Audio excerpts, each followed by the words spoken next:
3 years ago, for instance, I led a business delegation to Morocco, and they showed a lot of interest in doing some investment in Ghana.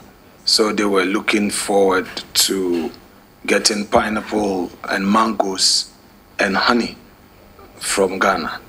And then they also wanted to export to Ghana pottery from Morocco. Now, when they did the numbers, for instance, initially it was cheaper for the partners to import pottery from Morocco, because Ghana largely imports pottery from Brazil and the Netherlands. So it was such a good news for the Ghanaian partners, and it was also such a good news for the Moroccan investors to now bring Moroccan pottery to Ghana. Now, guess what? The port charges, when eventually the port charges and all those costs were added, it became too expensive. So that got truncated. The business never happened because it was 3 times more expensive. Meanwhile, there was an opportunity that could have been created, and it means that they still had to import from Brazil, which was cheaper, and also still import from the Netherlands, which was cheaper. So that business, did not happen. And I believe that it's not only this example, but several other opportunities for intra-African trade get truncated because of the costs, in terms of our ports, how charges are handled and how we put on the tariffs and the levies within amongst us. But I believe that in spite of all of these, there still are opportunities within, and it is for us to explore them. Because if you look at access to the sea for landlocked countries like Mali, Niger, Burkina Faso, they are depending heavily on the ports, on their neighbors for their imports and exports. So corridors link these countries to major ports such as the Dakar, Abidjan, Lomé, Tema, and Cotonou, and the optimizing the logistics flow and reducing the costs. Like I've said, good management of the corridors is key.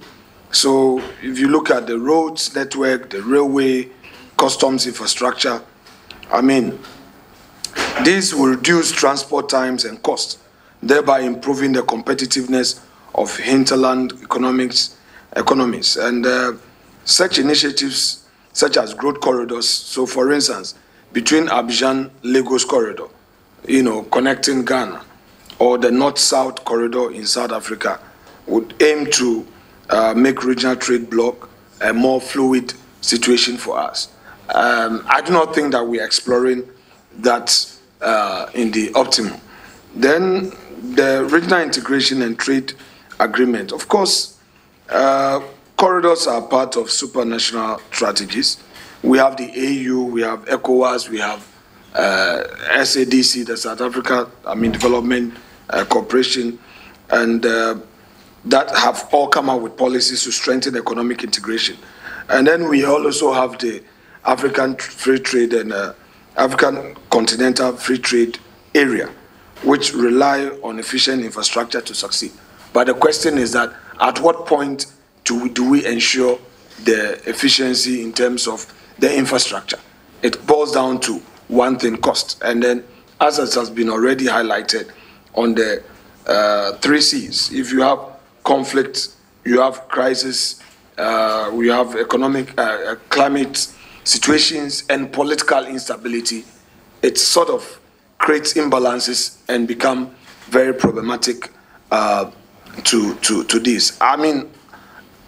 Generally, the governance situation the red tape, non-tariff barrier hamper the efficiency of the corridor. So you would see a situation where infrastructure, which is supposed to lead to efficiency, and is being poorly managed.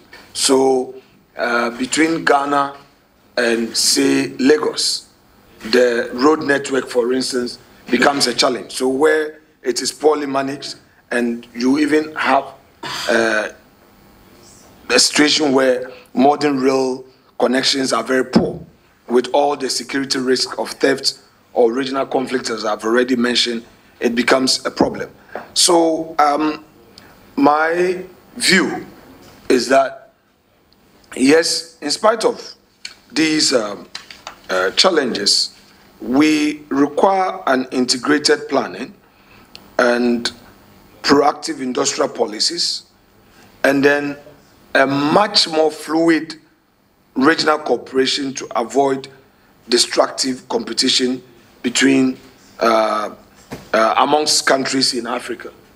And is a reason why, for instance, ECOWAS is concerned about, our Saharan neighbors saying that they are getting out of ECOWAS, and what it means is that a new trade policies would have to be formulated and all, and it has its own effect on free movement of persons and all of that. So I believe that we've got a lot more to do to create a fluid trade environment, because that is what is really making it easy for somebody to wanting to trade with an European country, or even going to Asia, where they think that, okay, certain goods that can be found in the sub-region or within the Africa region, they will travel all the way to Asia to trade with them,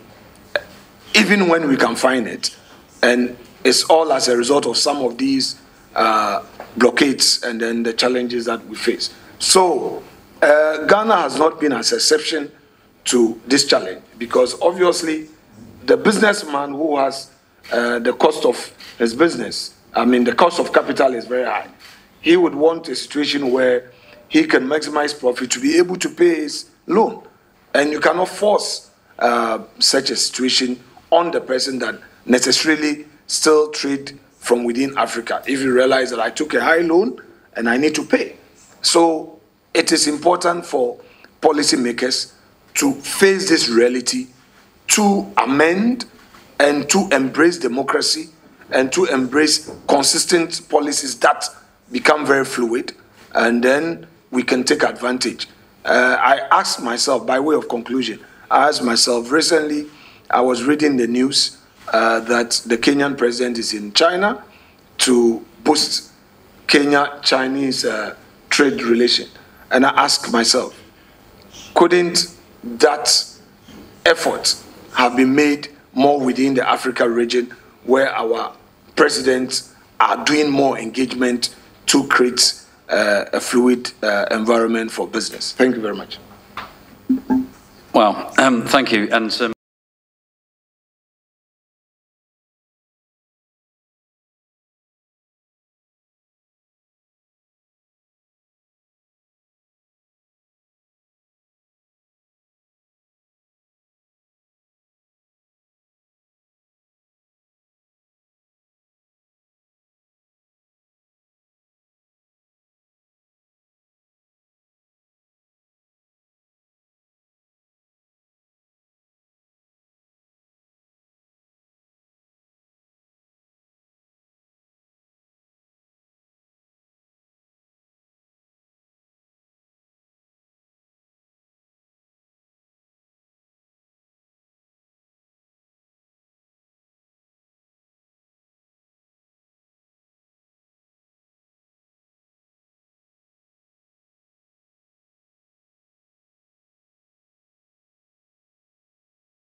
cause than solving problems. Last but not the least, it is obvious that the bold attempt by Mr. President to nominate out of the blue 7 judges to the Supreme Court is the first major attempt at all that they have rehearsed, a 3rd term agenda.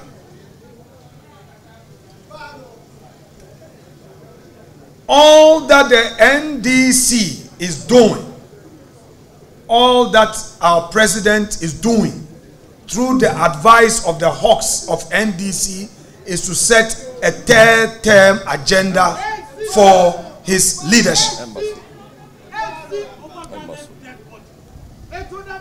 They think that by packing the judiciary, there will be a smooth road for that 3rd term agenda.